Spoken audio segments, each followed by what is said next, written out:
C'est un bien beau western que Le Jardin du Diable, Garden of Evil, tourné en 1954 par Henry Hathaway.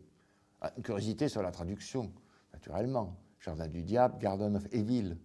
Est-ce qu'ils ont cru que c'était des villes? Je n'en sais rien. De toute façon, ce n'est pas très, très important. Ce qui est important, c'est que c'est un western absolument passionnant. Et c'est un western très ambigu. C'est la grande force, justement, du western de ces années-là, c'est son ambiguïté. A priori, qu'est-ce qu'on voit?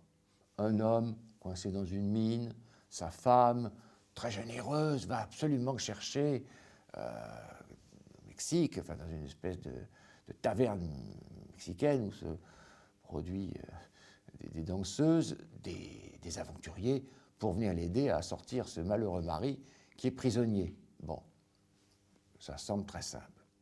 En revanche, ce que dit à un moment un des personnages, le personnage joué par Gary Cooper, il dit, je crois, c'est formidable, il dit, je crois que n'importe qui ferait n'importe quoi pour sauver un homme en danger, surtout dans une mine d'or. Parce qu'à ce moment-là, on peut se dire que le personnage de Léa, que joue Suzanne Hayward, qui est formidable dedans, ce personnage est peut-être beaucoup plus ambigu. Elle veut sauver son mari, ouais, peut-être, d'accord. Elle veut peut-être aussi sauver l'or, parce que ce mari, c'est un chercheur d'or, et il y a des sacs. Donc, ambiguïté du personnage, et ambiguïté aussi de ceux qui vont, alors la somme a été précisée, qu'ils allaient l'aider, etc., mais ils se disent peut-être aussi que c'est l'occasion d'aller mettre la main sur l'or, parce qu'avec un peu de chance d'ailleurs, on ne sait jamais, le mari est peut-être mort. On sait ce qui arrive aux chercheurs qui sont Roosevelt dans le gouffre aux chimères, ce Big Carnival de Billy Wilder. Qu'est-ce qui arrive au malheureux qui va chercher des poteries indiennes? Eh ben, alors on le maintient en vie tant qu'on peut, de façon à faire mousser la presse et à faire venir des gens, mais il va finir par crever là-bas, dans sa caverne. Et il peut arriver la même chose, finalement, au mari de Léa Fowler. Alors, le film, il bénéficie naturellement d'une interprétation formidable. Le duo Gary Cooper, Widmark, magnifique. Et le personnage peut-être le plus fort, c'est Suzanne Hayward, parce qu'on a un Gary Cooper qui est presque marmoréen, on a Widmark qui est le joueur, d'ailleurs à la fin on le verra en train d'attendre la mort tranquillement, si on peut dire, en jetant ses dernières cartes par terre, et joué par Suzanne Hayward, qui est complètement survoltée, qui avait déjà été dirigée d'ailleurs par Hathaway, qui est notamment dans le film magnifique qu'est L'attaque de la Malposte, il ne faut pas l'oublier, dans Rawhide. C'est elle qui joue dans Rawhide avec Tyrone Power, Jack Elam, etc. Et là, elle est complètement survoltée. Alors, j'évite d'habitude de rentrer dans le people, c'est très bien parce que ce n'est pas le domaine qui est le mien. Moi, c'est l'histoire du cinéma, mais l'histoire du cinéma sérieuse. Mais il y a un moment, malgré tout, quand les deux se croisent, on ne peut pas l'oublier complètement. Suzanne Hayward était à une période tragique de sa vie. Son mariage était en train de péricliter complètement. Et elle était, à cause de ça, extrêmement nerveuse. Elle s'est très très mal entendue avec Henry Hathaway durant tout le tournage.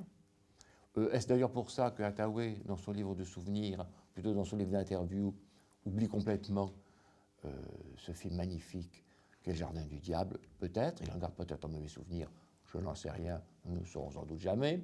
Mais en tout cas, Suzanne Hayward, là, est en pleine action, en pleine passion.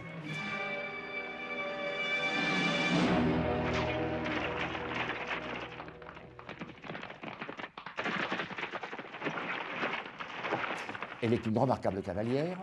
Ça lui permet d'ailleurs, il y a deux éléments qui ont lieu pendant le tournage, disons ils sont off, mais bon, il faut bien en parler. Et elle est tellement bonne cavalière qu'elle est parvenue à sauver un petit enfant qui était en train de tomber dans un volcan, un petit enfant mexicain qu'elle a rattrapé, paraît-il, au dernier moment. Et de l'autre côté, elle en avait assez, comme d'ailleurs dans le film, de Cameron Mitchell, qui semble-t-il était, pendant le tournage, encore plus entreprenant, qui naît dans le film, et dont elle a lacéré un soir le visage, de forme qu'il fallait le maquiller énormément le lendemain. Pareil, lui.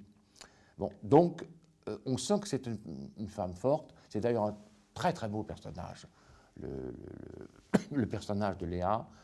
Suzanne Hayward, dans un autre film qui n'était pas d'Hathaway, lui, qui est d'Henry King, qui est Au souffert à la tempête, joue là aussi un personnage de femme impétueuse qui part au début, je crois, de l'Irlande pour se trouver par la suite confrontée aux Zoulous en Afrique du Sud.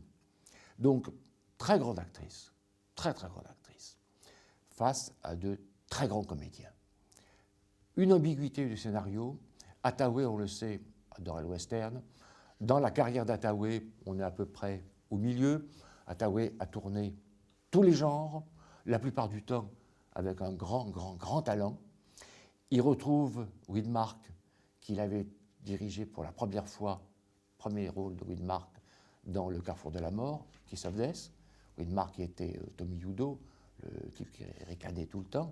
Malheureusement, Widmark a failli être prisonnier de ce personnage de Tommy Udo, qui était tellement fort que tous les gens se disaient « Ah ben non, on ne peut pas l'utiliser, il va encore recommencer à ricaner ». On est obligé de dire « Mais non, il ne ricane pas du tout comme ça dans la vie, il ne ricane que dans le film ».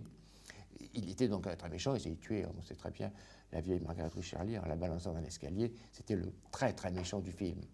Là, au contraire, il a un grand charme, enfin, c'est un joueur, il joue et il perd, comme parfois quand on joue. L'astuce aussi d'Hathaway, c'est de quasiment jamais montrer les Indiens. Ils sont là en permanence, on sent sans arrêt qu'il y a des Indiens. Il y a d'ailleurs des protagonistes du film qui sont tués les uns après les autres par les Indiens, qui leur balancent des flèches ou autres, mais on ne les voit jamais beaucoup. Mais on les sent jusqu'à la fin, on en voit très peu, et ils vont causer la mort de Widmark. Donc, Le Jardin du Diable, on se souvient, moi j'ai eu la chance de le voir, par la force des choses, à sa sortie. Eh bien, avant qu'il ne ressorte, parce qu'il est ressorti, c'est juste une curiosité, il est ressorti plusieurs années après, distribué par un autre distributeur, plus la Fox, et il s'appelait Trois aventuriers de Puerto Miguel. Bon, mais c'était toujours Le Jardin du Diable. Donc quand est sorti Le Jardin du Diable, je me souviens, on est tout de même sidéré par la force du film. Là, on est dans les très grands westerns. Là, il n'y a pas de blague. Ce sont des scénarios formidables, des personnages beaucoup plus ambigus qu'on ne pense, qui ont des motivations curieuses, pas les premières motivations qu'on croit. Et puis alors, vous savez, un film qui réunit Gary Cooper, Suzanne Hayward et Richard Widmark, dirigé par Henry Hathaway, eh ben, ça ne se trouve pas souvent, et en tout cas, ça ne risque pas de se trouver aujourd'hui.